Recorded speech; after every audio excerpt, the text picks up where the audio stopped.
तो पूरी क्लास है हमारी, पढ़ रहे हैं हम, पूरा क्लास इकट्ठी हो गई है हमारी। जी अच्छी सर। बात है, ऐसी पढ़ने की आदत डालेंगे हम, इकट्ठे बैठने की। जैसे ये देखो, सिख धर्म में एक प्रथा चल रही है लंगर की। जो हम लंगर छकते हैं ना, लंगर बांटते हैं ना, वो कतार में बैठकर इकट्ठे होकर के।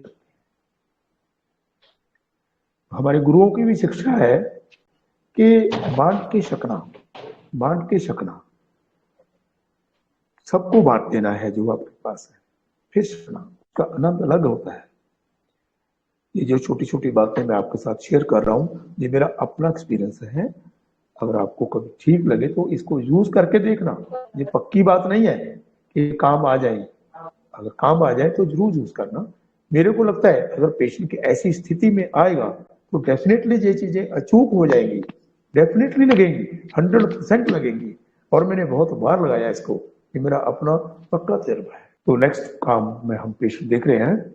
एक बच्चा था, कोई मेरे ख्याल में उम्र उसकी 10 साल के करीब होगी। उसको भी बहुत तेज बुखार हुआ था। उसको अंदर लाया गया, अंदर मेरे कैबिन में। मैंने पूछा बच्चे क्या हो गया? कुछ नहीं हुआ। बच्चों में बहुत गर्मी है भाई। उसके अटेंडेंट ने बोल दिया भी ऐसा नहीं बात करते, डॉक्टर से थोड़ी बोलते हैं ऐसा। मैंने क्या बोला इसको? मैंने क्या बोला है इसको? डॉक्टर को भी नहीं बोला उसने। क्या बोला इसको मैंने? यही तो कहे ना, कुछ नहीं हुआ मेरे को। फिर वो चुपचाप बैठ गई। मैंने बोला कोई नहीं बहन जी, आप चुप बैठिए, कोई बात नहीं, बच्चे को करने दो जो करता है। मैंने इसका बिहेवियर तो देखना है ना, कोई बात नहीं। इसका सॉफ्टवेयर ठीक करेंगे तो हार्डवेयर अपने आप ठीक हो जाएगा। और सॉफ्टवेयर को ठीक करने की चाबी हमें हमारे पास है। हमें हमारे गुरुओं ने ये अकल दी है कि सॉफ्टवेयर को कैसे ठीक करना है, हार्डवेयर अपने आप ठीक हो जाए। तो मैंने तो भाई कुछ नहीं पूछा उससे। क्या पूछता? अगर एक बार और पूछता तो शायद पता नहीं वो मेरे थप्पड़ लगा देता उठ के। मैं तो चुपचाप बैठ गया और कुछ मेडिसिन दे दी उसको, बस इसी बात से। कुछ क्या पूछूं मैं उससे? पूछने का तो उसने कोई काम ही नहीं छोड़ा। वो फिर बार बार बोल रही थी उसकी वो अटेंडेंट साथ में, शायद मदर थी या कौन थे, कि ऐसा बात नहीं करते। अरे मैंने क्या बोला इसको? बोल तो दिया बुखार है मेरे को, दे दो दवाई। अरे यार, तो भाई मैंने तो मेडिसिन दी, पीछा छुड़ाया। बोले आप 15-20 मिनट बैठिए भाई। पहले तो मैं यही बोलने वाला था भाई इसको परसों ले आना। तो मैंने सोचा भाई इतना मेरे को भी नहीं घबराना चाहिए, बात नहीं है, देखते हैं, चलो एक आध गाली निकाल लेगा और क्या करेगा। तो 15-20 मिनट में जब आया ना वो अंदर, तो उसके तेवर थोड़े ढीले तो पड़ गए थे। तो मैंने तो कुछ पूछा ही नहीं उससे। बस अटेंडर ने तो बोला भाई एक डोज और डाल दो। पूछने की हिम्मत नहीं हो रही थी, अगर पूछूंगा तो पता नहीं क्या बोलेगा वो आगे से। तो मेरे को थोड़ा आभास हो रहा था कि बच्चा ठीक हो रहा है। उसकी बॉडी लैंग्वेज बता रही थी। आपने बॉडी लैंग्वेज को कभी नहीं भूलना, इसको तो हमेशा याद रखना है। पूछने की जरूरत ही नहीं है। अरे अगर बेलाडोना का पेशेंट होता ना तो कहेगा नहीं जी कुछ नहीं हुआ। अब फिर बोलोगे क्या हुआ? ना जी कुछ नहीं हुआ जी। इतनी जल्दी कैसे होता है जी? कुछ नहीं हुआ, कोई ठीक नहीं हुआ। बेलाडोना के ऐसे ही होते हैं। उसको तो आधे घंटे के बाद समझ में आएगी कि मैं ठीक हूं। चलो ये तो बात बीच में आ गई, बाद में करेंगे कभी बात। तो मैंने तो उसको डर के बारे नहीं पूछा था, भाई ये गलत बोलेगा मेरे को। तो मेरे में भी सिम्टम पैदा हो गया होगा, फियर ऑफ बीइंग ह्यूमिलेटेड। तो मैंने फिर नेक्स्ट डोज, थर्ड डोज डालने के लिए उसको अंदर बुलाया। पेशेंट के तो तेवर काफी ज्यादा ढीले हो गए, तो वो तो 90% थोड़ा सीधा होकर बैठ गया था भाई। फिर मैंने थोड़ा सा हौसला किया, थर्ड डोज डाल दी। थर्ड डोज डाल के मैंने सोचा भी यार अभी थोड़ा और बैठाते हैं इसको। बेटा थोड़ी देर और वेट कर लीजिए, अब हम देखते हैं आपको। तो 45 मिनट के बाद में मैंने उससे पूछा कि बेटा कैसे लग रहा है? हाँ ठीक हूँ। यार कमाल हो गया, अब तो इसने गाली भी नहीं निकाली और गलत बोला भी नहीं है, तो ठीक हूँ कह के और अच्छा बोला। तो 3 दिन दवाई देके भेज दिया। और तीसरे दिन, मैं जनरली 30 दिन की मेडिसिन ही देता हूँ, हमारे इमरजेंसी में 1 दिन के बाद भी बुलाते हैं हम, सेकंड डे बताना भाई। तो मैंने 3 दिन इसलिए बोला भाई कभी ऐसा ना हो कि फिर से वही बात सुननी पड़े, तो 3 दिन का टाइम तो देंगे हम इसको। 3 दिन के पेशेंट के बाद में जब आया तो उसके अटेंडेंट ने बोला कि भाई बच्चा तो अब बहुत अच्छा खाने पीने भी लग गया है और बहुत अच्छा खेल रहा है, अब इसको कोई दिक्कत नहीं लग रही, बुखार तो इसका शाम को ठीक हो गया था। तो मैंने बच्चे से बोला कि बेटा कैसा लग रहा है आपको? हाँ डॉक्टर अच्छा लग रहा है। अच्छा हो गया। तो क्या दिया होगा मैंने, क्या बिहेवियर था पेशेंट का, हमने उसको ही समझना है। प्रेजेंट में क्या हो रहा है अपने सामने, वो पेशेंट बेशक फीवर का हो, बेशक कोरोना का हो, बेशक डेंगू का हो, बेशक टीबी का हो, बेशक कैंसर का हो, कुछ भी हो, हमें इन बातों से कोई लेना देना नहीं है। हाँ लेना देना है, सिंपल हमने डिजीज को समझना है कि कितनी ठीक हो गई कितनी नहीं ठीक हुई, उसके पैरामीटर्स को देखने के लिए, और कुछ नहीं है। उसको तो हम ठीक कर भी नहीं सकते, हमारे पास ऐसा टूल नहीं है। हमारे पास टूल है तो ठीक करने का पेशेंट को है, उसको करेंगे हम ठीक। तो वो उसका बिहेवियर क्या था, अब्यूजिव इंसल्टिंग, इंसल्ट कर रहा था मेरी को पूरी एकदम दबा के, कोई लिहाज नहीं कर रहा था वो मेरे साथ, अब्यूजिव इंसल्टिंग। तो उसकी कोई विनम्रता ही नहीं थी उसके मन में मेरे लिए।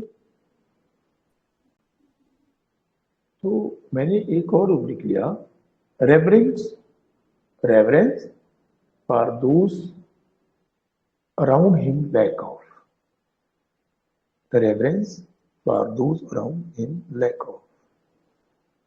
कोई सहानुभूति, कोई अच्छा भाव नहीं है इर्द गिर्द के लोगों की। अपनी मां के भी ऐसे बांट रहा था जोर से, तू क्या करेगा, बता दो दिया तेरे को, डॉक्टर को भी बता दे, मैं क्या बताऊं इसको मैं। और reverence for those around back of. बड़ी छोटी छोटी बातें हैं, बात तो कुछ भी नहीं है, सिंपली समझने की बात है। अगर ऐसा तरीके से हम समझेंगे तो वो दिन दूर नहीं है, हमारा सिस्टम मेन स्ट्रीम में होगा। हम सब लोग मिलकर के प्रयास करेंगे कि भाई हमारा मेन स्ट्रीम में से सिस्टम आए। कैसे आएगा, हम जब इमरजेंसी को ठीक करेंगे ना, तो हमारा सिस्टम मेन स्ट्रीम में आ जाएगा। किसी के भी घर में कोई बच्चा बीमार हो जाता है, कोई बड़ा बीमार हो जाता है, अरे हमारे होम्योपैथ में भी कोई बीमार हो जाता है तो पहली प्रेफरेंस एलोपैथी की होती है। कोई डेयर नहीं करता होम्योपैथी वालों के पास जाने की। मेरा एक्सपीरियंस है, हो सकता है आपका ना हो, मैं तुझे बात जानता हूं। हमें ये कॉन्फिडेंस डेवलप करना पड़ेगा। वो कैसे होगा, जैसे जैसे हमारे पेशेंट ठीक होते जाएंगे तो हम भी ताकतवर होते जाएंगे बीमारियों के साथ लड़ने के लिए। सॉरी। तो मैंने उस पेशेंट को ब्रेक्ट्रम दिया था 30 का, और इस ब्रेक्ट्रम के साथ एक और केस याद आ गया मेरे को, वो भी मैं बता रहा था आपको। ब्रेक्ट्रम के साथ ये पेशेंट बिल्कुल ठीक हो गया। और एक पेशेंट मेरे पास और आया, बड़ा बहुत ही बड़ा केस।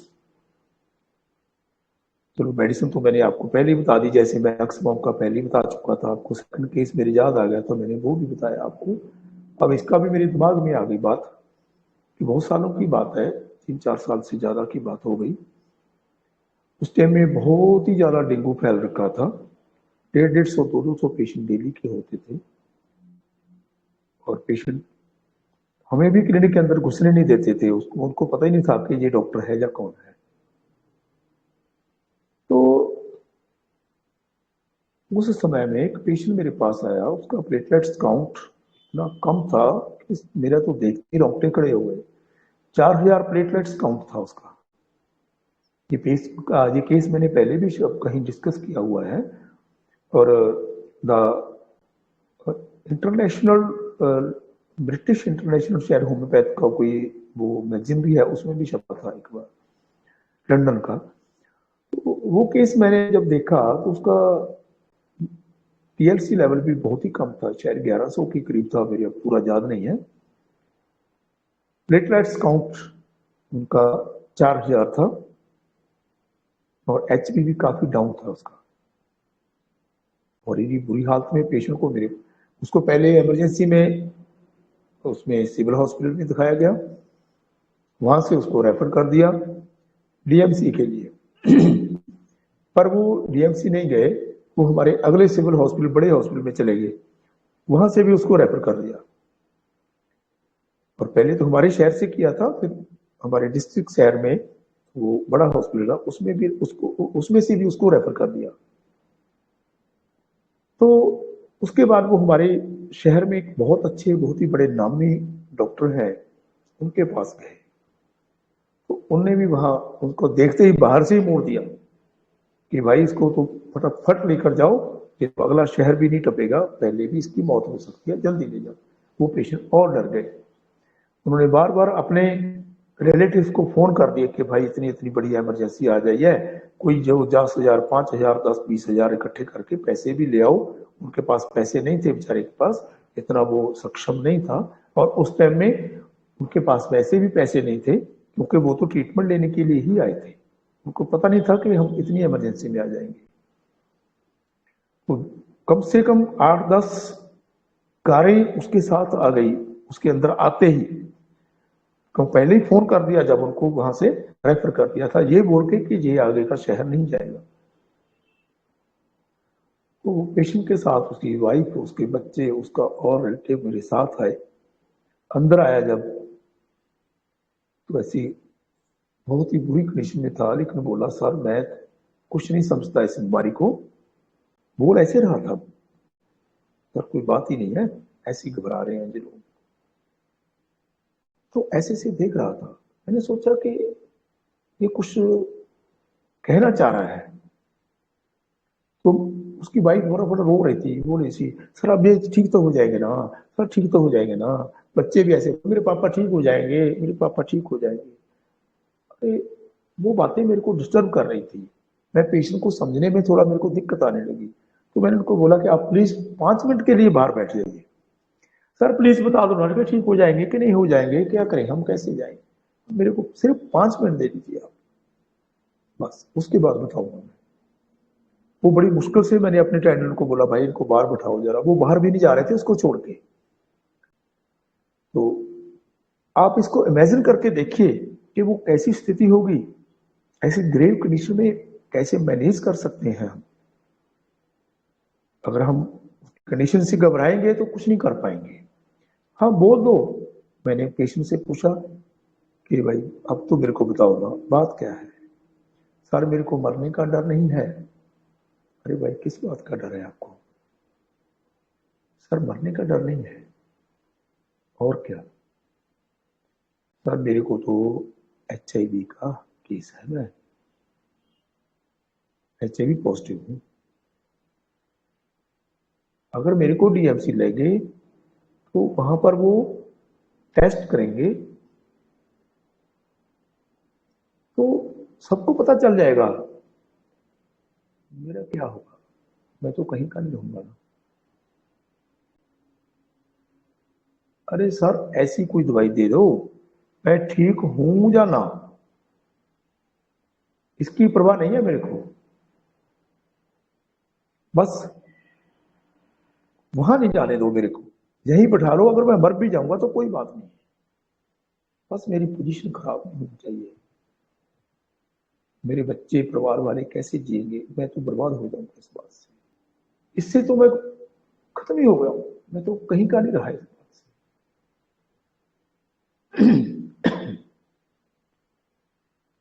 ये बात उसने बताई मेरे को, तो मैंने उसको मेडिसिन दी। मैंने उनको बोल दिया कि भाई ऐसा करिए आप, कोई 1:30 का वक्त था, मेरे घर जाने का टाइम था खाना खाने के लिए, मैं 1:30-1:45 चला जाता हूँ घर में। तो मैंने उनको मेडिसिन दी, भाई ऐसा करिए आप इसको वहां ले जाइए, बहुत बुरी हालत है, मैंने अपनी कोशिश कर ली है, ये मेडिसिन आप साथ में ले जाइए, आप डीएमसी चले जाइए, बाहर एक बार आप टेस्ट करवा लेना, अगर कोई आपको इंप्रूवमेंट लगी तो वापस आ जाना, नहीं तो वहां दाखिल हो जाना, प्लीज आप चले जाइए जल्दी। और मेरे को भी डर लग रहा था भाई कहीं ऐसा यहाँ कुछ हो गया तो मेरा तो रेपुटेशन खराब भी हो जाएगा। और हम होम्योपैथी वालों को तो बोलना ही बड़ा आसान है भाई, सब लोग बोले कि डीएमसी में मर जाएगा कोई बात नहीं है, सिविल हॉस्पिटल में मर जाएगा तो कोई बात ही नहीं है। अगर होम्योपैथी वाली क्लिनिक में ऐसा कुछ हो गया ना तो लोग नहीं पीछे छोड़ेंगे, अरे ये होम्योपैथ होकर के ऐसे ऐसे पेशेंट को बैठा रखा है इसने, ऐसा बोलेंगे लोग। अच्छा बहुत कम कहेंगे लेकिन बुरा कहने के लिए बहुत लोग तैयार हो जाएंगे। आपको भी अपने आप को भी दांव पे लगाना पड़ता है ऐसे केसों में। चलो देखी जाएगी क्या होता है, गुरुजी ने शिक्षा तो दी है ना हमें कैसे चलना है। तो मैंने उनको मेडिसिन दी और मैं देख करके चला गया वहां से, पेशेंट देख करके। तो मैं सोच रहा था यार वो चला जाए ना तो अच्छी बात है मेरे जाते जाते। तो मैं 1.5-2 घंटे के बाद में जब वापस आया ना, अरे मेरा तो बीपी डाउन हो गया उसको देख करके, ये तो फिर बैठा है वहीं पे, यार क्या करूंगा मैं इसका, तो गया ही नहीं यही मरेगा ये तो। मैंने उसको देखा ही नहीं, मैं तो सीधे ही अपने कैबिन में चला गया, निकल गया वेटिंग रूम में, मैंने उसको देखा ही नहीं, बहुत पेशेंट बैठे हुए थे उसकी तरफ नहीं मैंने देखा, कहीं यहीं पर कुछ भूल दिया तो क्या करेंगे। जब मैं अंदर गया तो मेरे पीछे घुसाया वो सीधे ही, हाथ में पेपर पकड़े हुए, मेरे को बोला सर कंग्रेचुलेशन। क्या हो गया सर? 27,000 हो गए सर। अरे कब टेस्ट हो गया सर? जब आप गए ना मेरे को छोड़ के, मेरे को इतनी प्यास कि मैंने 2 गिलास पानी के पी लिए। उसके बाद ना मेरे को ये लगा कि मैं कुछ और पीऊं। मैंने अपने बच्चों को बोला कि मेरे को तो जूस चाहिए भाई, जूस ले कर दो। मैं तो 2 गिलास जूस के पी गया। सर अब नहीं मरूंगा मैं, वो दूसरी बीमारी तो मारेगी देखी जाएगी लेकिन अब नहीं मरूंगा। मैं भाई फिर भी 27,000 भी तो बहुत कम होते हैं प्लेटलेट्स, आप निकल जाइए। नहीं मैं नहीं जाऊंगा सर, बस मैं तो यहीं रहूंगा, मेरे लिए तो सिरदर्दी हो गई ना। ठीक है मैं पेशेंट देखता रहा, वो वहीं पे लेटा रहा भाई, वो नहीं गया वहां से। शाम को 4:30-5 बजे फिर टेस्ट करवाया तो मेरे ख्याल है फिर शायद 57 के करीब हो गए थे उसके प्लेटलेट्स, सॉरी 37। तो फिर 6-6:30 बज गए, शाम हो गई, अंधेरा होने वाला, मैं 6:30 क्लिनिक क्लोज करता हूँ। तो फिर एक बार फिर टेस्ट हमने ले लिया तो 67 हो गए थे, और 1 घंटा आधा घंटा फिर भी वो लेटा रहा। मैंने पीछा चलवाया, भाई अब तो चले जाओ ना, आप तो घर चले जाओ, अगर ठीक रहे तो कल आ जाना, नहीं तो फिर आगे दाखिल हो जाना। तो सेकंड डे 120 की रिपोर्ट आई मेरे पास सुबह, पेशेंट ने दिखाया तो मेरा भी हौसला बढ़ गया, अभी अब कुछ नहीं हुआ। बोले सर मैं खाना खा रहा हूँ, अच्छा हूँ, मैं तो चल के आया हूँ आराम से, कोई दिक्कत नहीं है मेरे को, फीलिंग मच बेटर। अरे मेरे को हौसला गया, सर आप घबराइए नहीं, मरता नहीं हूं मैं। कमाल है, अच्छी बात है, ऐसे पेशेंट तो चाहिए हमें। इससे तो जो हमने पैसा लिया वो तो लिया, जो इसने शिक्षा दी वो अमूल्य है, तो इसने हौसला दिया उसकी कोई कीमत नहीं है, आगे को काम करने के लायक बना दिया इसने हमें, हौसला बढ़ा दिया हमारा। और तो वो पेशेंट जब मैं थर्ड डे बताया तो 180 के करीब हो गए, और 4-5 दिन के बाद में वो तो 250 के करीब पहुंच गए उसके प्लेटलेट्स, टोटली नॉर्मल, कोई प्रॉब्लम नहीं है। मैंने उसको ये बोला कि भाई ऐसा करो आप तो ये जो बारी आपने मेरे को बताई है ना, इसका हमारे पास ना ट्रीटमेंट पॉसिबल है, अगर आप चाहते हो मेरे साथ रुकना तो मैं इसको ट्राई कर सकता हूं। बोला कि सर मेरे को तो बहुत ही विश्वास हो गया है, मेरे को लगता है ट्राई की बात नहीं है, आप ठीक ही कर दोगे, हाई स्पिरिटेड है। तो मैंने उसका ट्रीटमेंट शुरू कर लिया HIV के लिए। तो उसके सिम्टम क्या थे? उसके सिम्टम थे हाई स्पिरिटेड शो कर रहा था, और फियर पोजीशन ऑफ पोजीशन, उसको अपनी सोसाइटी में पोजीशन होने का डर रखा था कि मेरी पोजीशन खराब हो जाएगी। सर मैं तो बर्बाद ही हो गया हूँ, इस बीमारी ने तो मेरे को खत्म कर डाला है। मेरे को क्या करूं, मैं कैसे बताऊं किसी को कि क्या है मेरे को। Delusion rude he is. और एक और सिम्टम था उसका,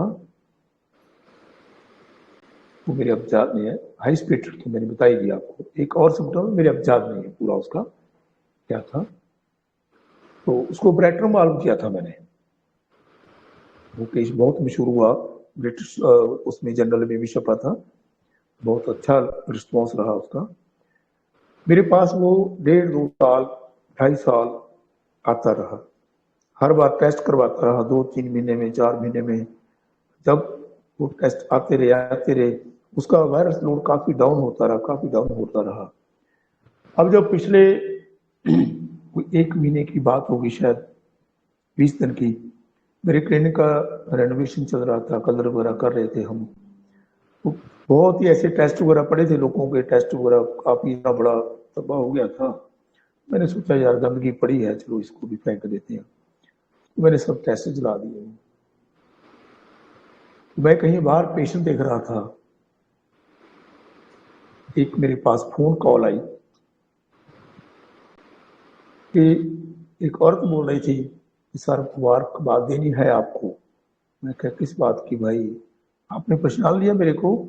मैं नहीं बेटा, मैंने नहीं पहचाना आपको। सर मैं उसकी वाइफ हूँ, फला फला पेशेंट की। उसने नाम बताया मेरे को, जिसको सर HIV था। हाँ जी बोलिए क्या हुआ? सर वो नेगेटिव हो गया है, हमने लाल पैच से चेक करवा लिया। हमने उसके बाद एक और पैच से भी चेक करवाया, हमें डाउट था कि कहीं टेस्ट गलत नहीं है।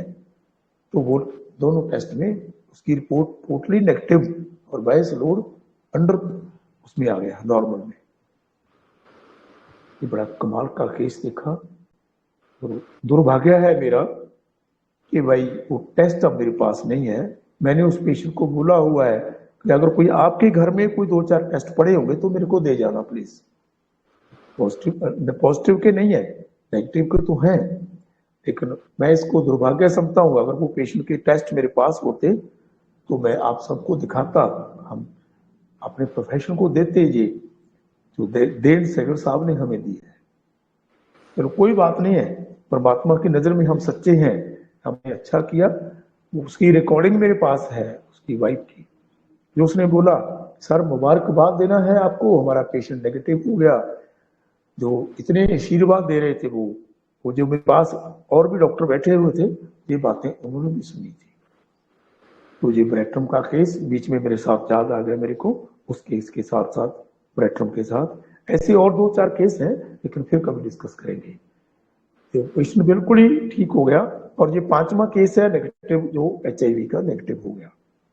पहले भी एक बार हम जब दिल्ली में इकट्ठे होकर बैठे थे कुछ लोग, वहां पर भी एक केस डिस्कस किया था। उस पेशेंट की मैंने फोन पे ऊपर बात भी करवाई थी, डॉक्टर्स के सामने बताया था। वो पेशेंट नेगेटिव हुए को आज मेरे ख्याल में 10 साल से ज्यादा हो गए। वह पेशेंट जिंदा भी है, नेगेटिव भी है, बहुत ही अच्छी सेहत है। ऐसे ही 4-5वां केस ये नेगेटिव हुआ है। चलो हम और केस की बात करते हैं आपसे। इसको मैंने ब्रेटरम दिया था, तो हम एक छोटा सा और केस आपके साथ डिस्कस कर रहा हूँ। हाँ टाइम है, थक तो नहीं सब जान ही नहीं है, हिम्मत ही नहीं है कुछ भी, ऐसे ऐसे बैठा। तब मेरे को कोई ऐसी दवाई दो ना, बस मैं तो ना ऐसे गिरा रहता हूँ बेड में, बिल्कुल ही जान ही नहीं है, बस ऐसे गिरा रहता हूँ। काम काज भी करने हैं सर, बिजनेस है ना, काम पे जाना है तो क्या करेंगे, काम नहीं करें तो क्या खाएंगे फिर। जैसे काम नहीं करेंगे तो क्या खाएंगे। अब इतने दिन से ना मेरे को ये तकलीफ हो रही है। अब तो ना मन को ये लग रहा है अब ये बीमारी पीछा नहीं छोड़ेगी, अब ये बीमारी बुखार मेरा पीछा नहीं छोड़ेगा, अब ये ठीक नहीं होगा। वो तो सर मेरे रिलेटिव ने बोला है आपसे ठीक हुए थे ना, उन्होंने बहुत जोर दे के बोल दिया, तब मैं उनकी बात मान के आया हूँ आपके पास। है कुछ नहीं है मेरे में, यही बात थी। तो मैंने एक भी क्वेश्चन उससे नहीं पूछा। ज्यादातर आपने सब केस सुने ही हैं मेरे, और मैं बहुत ही कम क्वेश्चन पूछता हूँ, और मैं आपसे भी ये विनती करता हूँ कि बहुत क्वेश्चन पूछने की आवश्यकता नहीं होती। हमारे क्वेश्चन पेशेंट को खराब कर देते हैं। जितना भी ओरिजिनल मैटर आपके सामने आ रहा है उसको आने दीजिए, वेलकम करिए उसका, बस ध्यान दीजिए उसमें। तो उस पेशेंट को मैंने दवा दी, वही 15-20 मिनट के बाद हम बुलाते हैं पेशेंट को कि हम परफेक्शन के लिए, ताकि हम सही करें और पेशेंट सही हो जाए। वो इतनी बुरी हालत में नहीं तो भाग जाएगा वो। 15-20 मिनट में बाद में जब मैंने उसको बुलाया तो वही पेशेंट बोला कि सर कोई इतनी ज्यादा बात नहीं लग रही है, कोई इतनी ज्यादा बात नहीं लग रही है, समझ में नहीं आ रहा है, क्या बताऊं आपको, कुछ फर्क समझ में नहीं आ रहा है, ऐसा बोला था। ठीक है, चलो अब और बैठिए थोड़ी सी देर, और बिठाया उनको मैंने। तो 15-20 मिनट के बाद में पेशेंट को फिर बुलाया।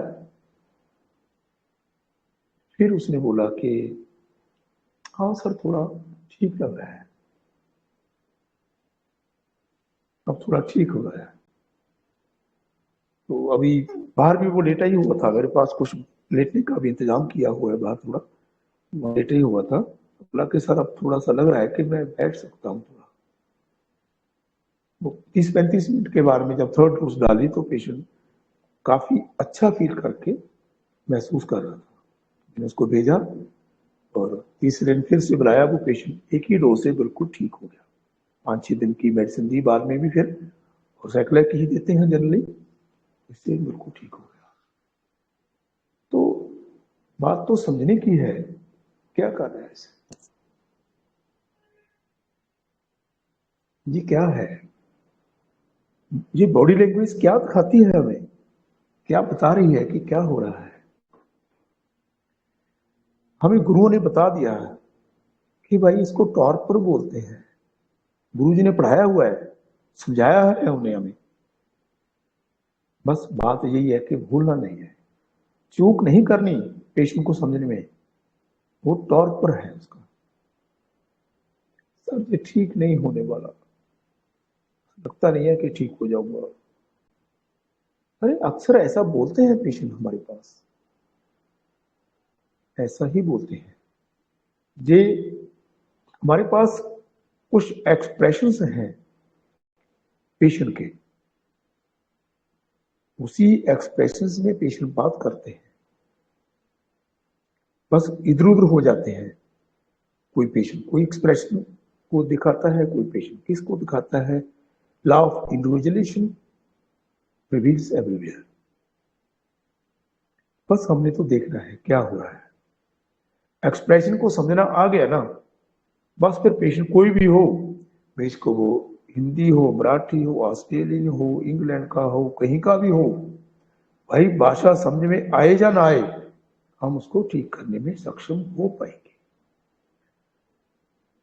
अरे हमें तो हिंदी भी इतनी नहीं आती, इंग्लिश भी इतनी नहीं आती, पेशेंट तो ठीक करना ही है भाई, फिर भी हो जाते हैं। ये हमारी शिक्षा प्रणाली ही ऐसी है। हम बहुत अमीर लोग हैं मेडिसिन के मामले में, मेडिकल सिस्टम में होम्योपैथी बड़ी अमीर साइंस है। We proud to be homeopath. बहुत अच्छा टूल है हमारे पास कि हम ऐसी दशा में भी पेशेंट को ठीक कर पाते हैं।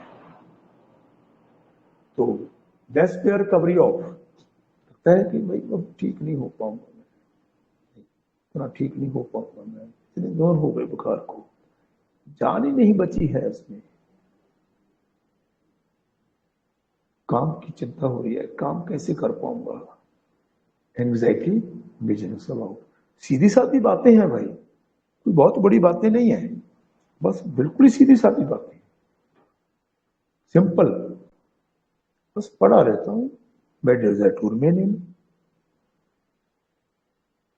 तो मैंने इसको पल्सिटला दी थी। पल्सिटला ने कमाल कर दिया उस पेशेंट को। पेशेंट आपके सामने हाथ जोड़े तो उससे खुश नहीं होना, पेशेंट आपके सामने गाली दे तो उससे बुरा नहीं बनाना, ये चीजों से हमने दूर रह करके दृष्टा होकर के देखना है कि सामने हो क्या रहा है। अपने आप को बीच में नहीं लाना। आपका मूड खराब भी हो सकता है, आपका मूड बहुत अच्छा भी हो सकता है। ना तो अच्छे मूड का इफेक्ट होना चाहिए आपके ऊपर, ना ही आपके बुरे मन का इफेक्ट होना चाहिए आपके ऊपर। आपने पेशेंट के साथ जस्टिस करना है। अपनी दशा को भूल जाइए, बस पेशेंट के साथ एक हो जाइए। यही फार्मूला है जो मैं प्रैक्टिस में लाता हूं। आप इसको करके देखिएगा, रिजल्ट मिलेंगे आपको। हो ही नहीं सकता कि ना मिले। तो ये पेशेंट को मैंने पल्सटिला दी थी, इसको फॉलो अप किया और एक ही डोज से पेशेंट हमारा बहुत ही अच्छा ठीक हुआ। ये छोटे छोटे केस है जो आपके साथ में इमरजेंसी के लिए मैं बात कर रहा हूँ आपके साथ। ये भी बहुत ही इमरजेंसी में मेरे पास आया था। ये पेशेंट था मेरे पास, तो इसको मैंने कहा ना, जब मेरे पास आया ना, ऐसे सिर को ना पकड़े हुए थे। सर, ये जो बाहर की आवाजें भी आती है ना, सिर में बज रही है मेरे को,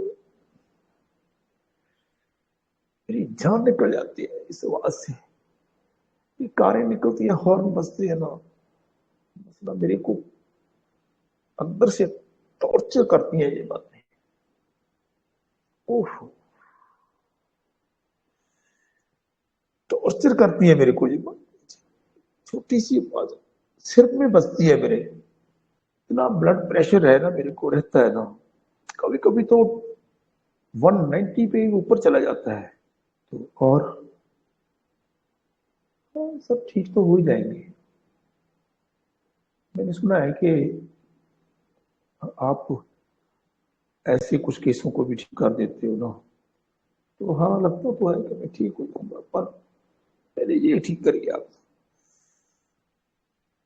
बहुत मुश्किल है जी, मैं इतनी आवाजें तंग करती है ना, आपकी आवाज भी टॉर्चर कर रही है मेरे को, तो बस ठीक कर दो मेरे को। ये केस था। मैं पेशेंट की भाषा को हूबहू बताने की कोशिश की है। शायद मेरी हिंदी इतनी कमजोर ना हो, शायद मेरे को थोड़ी थोड़ी आती है। आप कोशिश कीजिएगा मेरी बात को समझने की। पूरी लैंग्वेज तो कोई भी नहीं आती, पंजाबी थोड़ी थोड़ी आती है और कुछ नहीं है। तो मैंने ऐसे समझा पेशेंट को, तो मैंने इसको मेडिसिन दी। अरे मेडिसिन देने का, वो मेडिसिन उस टाइम में मैंने पहली बार यूज की थी इस केस में। ऐसी हालत में ऐसा कभी किसी ने सिम्टम मेरे को बताया ही नहीं था। तो मैंने पेशेंट को डोज डाली और बोला कि आप प्लीज बाहर बैठ जाइए। तो बोली पैसे बाहर कैसे बैठ जाऊं, बाहर तो और भी आवाजें आती हैं। सड़क, मेरा क्लिनिक रोड के ऊपर है, हाईवे के ऊपर है, और बाहर से हॉर्न वगैरह बजते रहते हैं। मैं कोई बात नहीं मैडम, थोड़ी सी देर तो आपको बैठना ही होगा, अब इतने दिन से आप झेल रही हो तो थोड़ा सा बैठ जाइए। तो 20-25 मिनट मैंने उसको बैठाया और उसके बाद में बोली कि सर हाँ, अब ना उतना ना मेरा टॉर्चर नहीं हो रहा, हेडेक कम हो गया पहले से, बस ज्यादा नहीं हुआ, बस ऐसे लग रहा है कि कुछ 10-15% कम हो गया है। तो नेक्स्ट डोज फिर डाली मैंने 15-20 मिनट के बाद में। उसके बाद फिर पेशेंट को बुलाया गया। हाँ, उन्होंने बोला कि सर अब तो कुछ अच्छा ही लग रहा है और ठीक हो रहा है। तो थर्ड डोज डालने के वक्त में पेशेंट ने बोल दिया, हाँ सर काफी अच्छा लग रहा है, काफी बेटर, ठीक है आप जाइए और 3 दिन के बाद में फिर बताना, हम 3 दिन की मेडिसिन देते हैं, और बहुत ज्यादा इमरजेंसी तो 1 दिन के में बुला लेते हैं। तो 3 दिन के बाद पेशेंट आया, हंसते हुए बोला कि सर अब तो ना, ये चीज तो सर मेरे को बहुत देर से टॉर्चर कर रही थी आवाज की। तो जब भी बीपी बढ़ता है ना, तो बहुत ज्यादा परेशानी आ जाती थी मेरे को। तो अब तो सर मैं काफी अच्छा फील कर रही हूँ। मैंने उसको बोला कि आपने अपना बीपी चेक किया है क्या? सर बीपी तो मैंने चेक नहीं किया। तो हमने बोला कि आप नेक्स्ट टाइम जब आएंगे ना, तो बीपी को चेक जरूर करके आना। तो सर वो गोली तो मैंने उसी दिन छोड़ दी। अरे भाई, मैंने कब बोला आपको गोली छोड़ने को, ऐसा क्यों किया आपने? अरे इतनी देर से आप ले रहे हो तो ऐसे एकदम कैसे छोड़ दिया? मैंने सोचा मैं आपके पास आ गई हूं तो मैं ठीक ही हो जाऊंगी। फिर मैंने 5 दिन हो गए, मैंने तो गोली ली नहीं। ओहो, क्या किया आपने? ऐसे एकदम नहीं छोड़ते भाई इसको। अगर आप छोड़ ही दिया तो आप नहीं लेना, फिर देखी जाएगी क्या होता है। बीपी को मॉनिटर करते रहना आप। तो जब नेक्स्ट 6 दिन के बाद में मैंने बुलाया तो उसने बताया कि सर मैंने बीपी चेक करवाया था, बीपी तो मेरा बहुत अच्छा हो गया, बहुत कम हो गया। पहले तो 190 90 से करीब इसके ऊपर भी चला जाता था, अब तो 60 पे आ रहता है। तो मैंने तो गोली भी नहीं खाई। मैं कहा ठीक है अब खाना भी नहीं है। अरे सर आप बीपी का भी इलाज कर दोगे ना फिर हेडेक के साथ साथ? हाँ मैं कहा हो जाएगा, कोई बात नहीं, आप कंटिन्यूस करिए। तो वो पेशेंट मेरे पास कम से कम 4-5 महीने रहा, उसका बीपी भी ठीक हो गया, नॉर्मल हो गया, और उसका हेडेक भी ठीक हो गया। उसकी जो सिर में आवाजें बजती थी, दर्द होता था उसे, वो भी ठीक हो गया। हाँ, अब पेशेंट में क्या देखा मैंने ये देखा कि भाई पेशेंट क्या कहता था, आपको याद ही होगा एक्सप्रेशन, सिर में बजती है, सिर सिर के अंदर खून लगी। ये क्या है? ये सेंसिटिविटी है। जैसे हमारी टूथ सेंसिटिविटी हो जाती है ना, अक्सर डेंटिस्ट बोलते हैं ना कि आपका टूथ सेंसिटिव हो गया। सेंसिटिव मीन्स क्या? बहुत ही पेनफुल सेंसिटिविटी। नॉइज टू, शोर से सेंसिटिविटी। अरे painful sensitivity, painful sensitive to noise, painful. जी है, पेनफुल सेंसिटिव टू नॉइज। तो जब हमने पूछा था ना तो क्या करते हो सर, क्या करना है, पता ही तो है ना, बीपी तो है, ठीक है झेलना ही पड़ेगा, क्या करूं, सबको होता है, मेरे को कोई केली को थोड़ी हो रहा है। बहुत लोग हैं जिनको बीपी होता है, अरे आजकल तो सभी को हो रखा है। हो जाएंगे ठीक, आपके पास आएगा तो ठीक हो जाएंगे। Recognising everything and accept it. Guruji ने हमें इस रूब्र को 2 टाइप से समझने को बताया, recognising the reality and accept it. Recognising the reality what can not move. ये अलग अलग जगह पे ये रूब्रिक फिट आ जाएगा, बस थोड़ा सा भाषा का अंतर होगा, चूकना नहीं है। इसमें recognise the reality and accept it, स्वीकार किया हुआ है, होपफुल, ठीक हो जाऊंगी आपसे। बस मैंने इसको सैंगुलेरिया दिया था और सैंगुलेरिया ने कमाल कर दिया। पेशेंट आज तक भी ठीक है, उसका बीपी भी ठीक है। एक मैं बात, हाँ आज के लिए इतना ही, अब हम पढ़ेंगे नहीं और 1-2 बातें करेंगे आपके साथ। मैं आपके साथ एक बात शेयर करनी चाहूंगा जो मेरा अपनी लाइफ का एक्सपीरियंस है। जब भी आपके पास कोई एक्यूट इमरजेंसी में केस आए, आपने उस इमरजेंसी को किसी भी मेडिसिन से ठीक कर दिया तो उसके साथ एकदम नाता नहीं तोड़ना, उसके साथ बातचीत करनी है पेशेंट के साथ कि भाई और कोई बात तो नहीं है ना, और कोई तकलीफ तो नहीं है ना।